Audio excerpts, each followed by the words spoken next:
Welcome to Mexico Unexplained, where we will explore the magic, the mysteries, and the miracles of Mexico. This series presents information based partly on theory and conjecture. The podcaster's purpose is to suggest some possible explanation, but not necessarily the only ones to the subjects we will examine. Here is your host, Robert Bitto.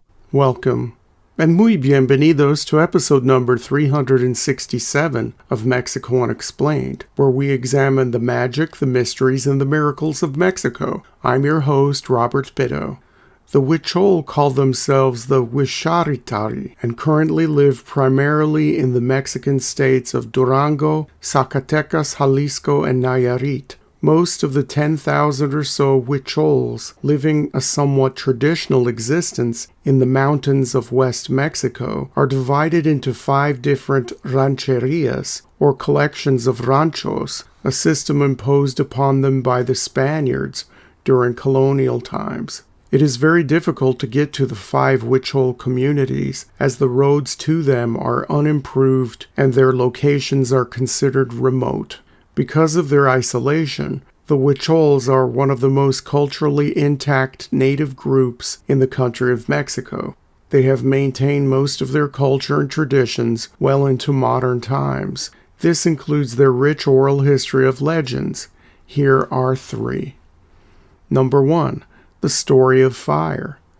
Many years ago, the Huichols did not have fire, and therefore life was very sad and hard. On winter nights, when the cold unleashed its rigors on all the confines of the mountains, men and women, children, and the elderly suffered greatly. The nights were like terrible nightmares for them, and there was only one wish, that they could end soon so that the sun, with its benevolent caresses, would give them the warmth they so needed. The Huichol people lived a very meager existence at that time. They did not know how to cultivate the land, and they didn't create anything. Their rooms were caves or simply in the hollows of trees, or in their branches they formed their homes. One day lightning struck and caused several trees to burn. The men who were neighbors of the Huichols, and their enemies, imprisoned the fire and did not let it go out. To do this, they appointed commissions that would be in charge of cutting down trees to satisfy their hunger, because fire was an insatiable devourer of plants, animals, and everything that was within its reach. To prevent the Huichol people from stealing such a great treasure, they organized a powerful army and always kept guards on alert day and night. Several men attempted to steal the fire, but died, riddled with their enemies' arrows. Others fell prisoner and were thrown into the fire. Being in a cave, the coyote, the deer, the armadillo, the iguana, and the opossum made the decision to provide their friends with such a valuable element. By lottery they came out one by one, but when they were surprised by the guards, they died without achieving their purpose. Only the opossum remained. He, determined to help his friends, approached the camp and gathered around. He spent 7 days without moving, until the guards got used to seeing him. During this time, he observed that, almost always in the early hours of the morning, all the guards fell asleep. On the 7th day, taking advantage of the fact that only one soldier was awake, he rolled into the bonfire. Upon arrival, he put his tail in and a brand new flame illuminated the camp. With his snout, he picked up a small firebrand and walked away quickly. At first, the guard believed that the opossum's tail was a log, but when he saw him running, the chase began. The men shot thousands of arrows at the brave opossum, and several of them hit the generous animal.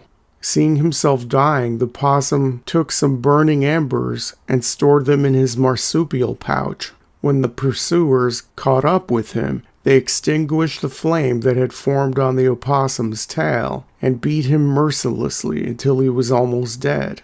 Then the men walked away, uttering terrible screams and proclaiming their victory. Meanwhile, the opossum, who had regained his senses, dragged himself laboriously to the place where the Huichols were, and there, to the astonishment and joy of everyone, he deposited the ember that he kept in his pouch. The people quickly built a bonfire, covering it with dry grass and tree branches, and they danced happily all night. The generous animal, which suffered so much to provide the Huichol people with fire, lost the hair on his tail, but he lived happily because he did a great benefit for his friends. Number 2. The blue deer. Long ago, terrible diseases, droughts, and famines devastated the land. Then the venerable grandparents decided to send 4 young men on a hunt. Their task was to bring home food to share with the community. The young people represented the 4 elements: earth, air, water, and fire. At dawn, the young people set out equipped with their bows and arrows. The days began to pass, and the young people found no sustenance until one afternoon a robust and beautiful deer jumped from the flowers. By then the young people were already exhausted, but their love for their community made them undertake the hunt. After a long chase, the deer felt mercy for the young people and allowed them to rest. The next day, the deer appeared again before the young people, and they resumed the hunt. Unknowingly, the deer was guiding the young people to the Huiricuta, a mythical land discussed in Mexico Unexplained episode number 97. When the young people and the deer met near a hill, the deer threw itself towards the place where the spirit of the earth lives. The young people ran towards where the deer had gone, but they found no trace of it. Shortly after, one of the young men shot an arrow at what he thought was his prey, but as they approached, they found a deer made of peyotes that shone like emeralds in the sun. The young people were amazed by the experience. Confused, they cut the peyotes and headed to the Huichol mountain. Once back in their place of origin, they told the story to their venerable grandparents and gave them the plants. The elders distributed the cacti to the population to satisfy their physical hunger and spiritual thirst. Since then, the Huichol people worship Hikuri, which in the form of peyote is their corn, and as a deer it is the guide that leads them to the Great Spirit. Every year, the Huichol undertake the pilgrimage to hunt the blue deer, to which they make offerings in gratitude for allowing them access to the world of the invisible, from where they manage to heal the wounds of their souls. Number 3. The story of corn. The Huichol people grew tired of always eating the same thing.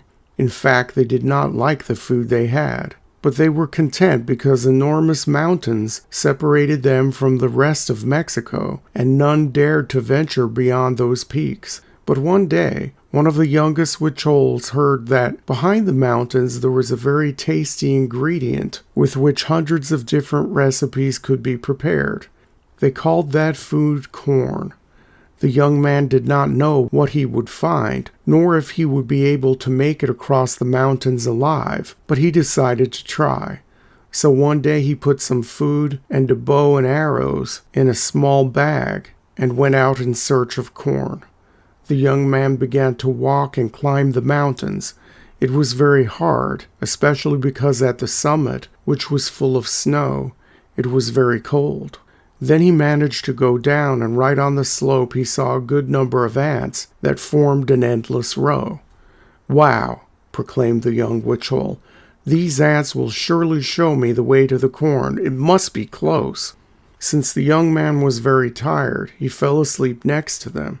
The ants took advantage of the night to eat all his clothes and his bag, so that the young Huichol boy was only left with the bow and arrow. The poor man, upon seeing that he had been left with nothing, and that he was half naked, became desperate.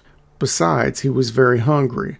So when he saw that a huge bird was approaching him, he did not think twice, and took his bow and the only arrow he had left to hunt it down. However, as he pointed at the bird, he suddenly heard him speak. "Stop, don't do it," said the bird. "If you spare my life, I will take you to the place where I keep my corn. I am the mother of corn, and I have 5 daughters who take good care of it." The boy, astonished, put the bow aside and decided to accompany the bird to the place of corn. It turned out that the bird was telling the truth, and soon the young Huichol could see a beautiful field of golden plants growing between large, hard green leaves. "It's corn," said the bird. "With it you can cook everything you want. And these are my 5 daughters, yellow cob, red cob, blue cob, and black cob." And the young man saw 5 lovely girls appear, approaching slowly through the beautiful cornfield. The young Huichol ate chilaquiles and delicious corn pancakes that the girls had prepared, and little by little he fell in love with one of them, Blue Cob. Since she also felt the same way about the young Huichol man, she decided to accompany him back to his village, taking the corn with them. Upon arrival, all its inhabitants were very happy and planned a great party to prepare for the wedding between the young Huichol man and Blue Cob. She taught them how to plant and care for corn and how to make delicious recipes, and when they thought they knew everything, she thought it was time to teach them the best of her recipes, and she taught them how to prepare atole, a hot drink that since then has been part of Huichol culture and tradition and later spread throughout Mexico. These 3 legends are just a glimpse into the captivating world of Huichol culture and spirituality. The Huichol people have carefully preserved their oral traditions, myths, and legends for centuries. These narratives are not only a source of cultural identity, but also a means of passing down knowledge, wisdom, and values from one generation to the next. Today, as the Huichol culture faces the challenges of a rapidly changing world, the endurance of these legends reminds us of the importance of safeguarding the diversity of human heritage. Through their stories, the Huichol people continue to celebrate their deep connection to the natural world, their reverence for the spirit realm, and their commitment to preserving the legacy of their ancestors. Thank you once again for listening to another episode of Mexico Unexplained. Remember to like and subscribe to us on YouTube and follow us on Twitter. Tell your friends by sharing these shows with others. Please go to our website, MexicoUnexplained.com, for references, illustrations, and for free access to transcripts of past shows. Please visit Amazon.com to purchase the books Mexico Unexplained and Mexican Monsters to get hard copies of the magic, the mysteries, and the miracles of Mexico. We appreciate your kind attention once again. Until next time, thank you and gracias. Thank you for listening to another episode of Mexico Unexplained with host Robert Bitto. For show summary, relevant links and commentary, please check out our website at mexicounexplained.com. Like us on Facebook and be a part of the conversation. Adios and hasta la vista.